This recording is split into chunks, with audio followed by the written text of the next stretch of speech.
នៅវេលាម៉ោង9:00នាទីព្រឹកថ្ងៃអាទិត្យទី17ខែឧសភាឆ្នាំ2026កន្លងទៅនេះក្រុមអ្នកសម្របសម្រួល CLG នៃព្រះរាជាណាចក្រកម្ពុជាបានសម្របសម្រួលជូនក្រុមអ្នកសង្កេតការអាស៊ាន AOT ដឹកនាំដោយប្រធានបេសកកម្មក្រុមអ្នកសង្កេតការអាស៊ាន Home AOT ហ្វីលីពីនចុះសង្កេតការផ្ទៀងផ្ទាត់និងរាយការណ៍អំពីស្ថានភាពព្រំដែននៅតំបន់ភូមិសិលាខ្មែរឃុំអូ3ជាន់ស្រុកអូជ្រៅខេត្តបន្ទាយមានជ័យ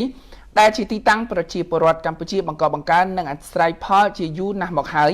និងជាទីតាំងដែលកម្ពុជាបន្តកាន់កាប់ក្រោយបាត់ឈប់បាញ់បន្ទាន់រវាងកម្ពុជានិងថៃបានចូលជាធរមានចាប់តាំងពីវេលាម៉ោង12:00នាទីថ្ងៃទី27ខែធ្នូឆ្នាំ2025មកម្លេះនឹងធ្វើការពិនិត្យលើការគោរពនិងការអនុវត្តវិធានការទាំងអស់ក្នុងសេចក្តីប្រកាសរួមក្រោយបាត់ឈប់បាញ់ចូលជាធរមានផងដែរឆ្លៀតក្នុងឱកាសនេះភាគីកម្ពុជាសូមបញ្ជាក់សារជាថ្មីនៅជំហរមិនងាយរេរបស់ខ្លួនថាការងារវាស់វែងនិងខណ្ឌសីមាលើដីជាក់ស្ដែងជាសមត្ថកិច្ចដាច់មុខរបស់គណៈកម្មការចម្រុះខណ្ឌសីមាព្រំដែនគោក JBC ក្នុងន័យនេះកងកម្លាំងប្រដាប់អាវុធគ្រប់ប្រភេទរួមទាំងយោធាក៏ដូចជាអាជ្ញាធរមូលដ្ឋានពុំមានសមត្ថកិច្ចចង្អុលបង្ហាញខ្សែព្រំដែននៅលើដីជាក់ស្ដែងនោះទេការងារផ្ទៀងផ្ទាត់នឹងបញ្ជាក់ខ្សែព្រំដែនអន្តរជាតិនៃប្រទេសទាំងពីរនៅលើដីជាក់ស្ដែងគឺជាសមត្ថកិច្ចរបស់ក្រុមវាស់វែងចម្រុះ JSTS ដែលស្ថិតនៅក្រោមរចនាសម្ព័ន្ធរបស់គណៈកម្មការ JBC នៃភាគីទាំងពីរភាគីកម្ពុជាតែងតែបញ្ជាក់ចំហមិនទទួលស្គាល់ដាច់ខាតនៃការកែប្រែខ្សែព្រំដែនអន្តរជាតិកម្ពុជាថៃដែលផ្ទុយពីអនុសញ្ញាសន្ធិសញ្ញាបារាំងសៀមផែនទីដែលជាលទ្ធផលការងារខណ្ឌសីមារបស់គណៈកម្មការកំណត់ព្រំដែនឥណ្ឌូចិនសៀមកំណត់ហេតុកិច្ចប្រជុំនិងកំណត់ហេតុបោះបង្គោលរបស់គណៈកម្មការឥណ្ឌូចិនសៀមកំណត់ហេតុរបស់គណៈកម្មការ JBC MOU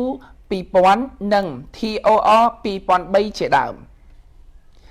លើពីនេះភាគីកម្ពុជាប្រកាសមិនទទួលស្គាល់ជាដាច់ខាតនៃការកែប្រែខ្សែព្រំដែនណាមួយដែលកើតចេញពីការប្រើប្រាស់កម្លាំងទាំងពេលកន្លងមកទាំងបច្ចុប្បន្ននិងអនាគតនឹងស្នើជំរុញភាគីថៃឯកភាពក្នុងការចាត់បញ្ជូនក្រុមវាស់វែងចម្រុះ JSTS ចុះលើដីជាក់ស្ដែងដើម្បីបន្តការងារព្រមទាំងស្នើជំរុញការរៀបចំកិច្ចប្រជុំគណៈកម្មការ JBC នៃភាគីទាំងពីរឲ្យបានឆាប់បំផុតរាជរដ្ឋាភិបាលនិងក្រសួងការពារជាតិកម្ពុជានៅតែបញ្ជាក់ពីការបដិញ្ញាចិត្តយ៉ាងម៉ឺងម៉ាត់ស្មោះត្រង់សុចរិតក្នុងការគោរពនិងអនុវត្តយ៉ាងពេញលេញនិងខ្ជាប់ខ្ជួនបំផុតសេចក្តីប្រកាសរួមនៃកិច្ចប្រជុំពិសេសលើកទី3នៃគណៈកម្មាធិការព្រំដែនទូតកម្ពុជាថៃ GBC នៅថ្ងៃទី27ខែធ្នូឆ្នាំ2025សេចក្តីថ្លែងការណ៍រួមស្តីពីកិច្ចព្រមព្រៀងសន្តិភាពរវាងកម្ពុជានិងថៃនៅថ្ងៃទី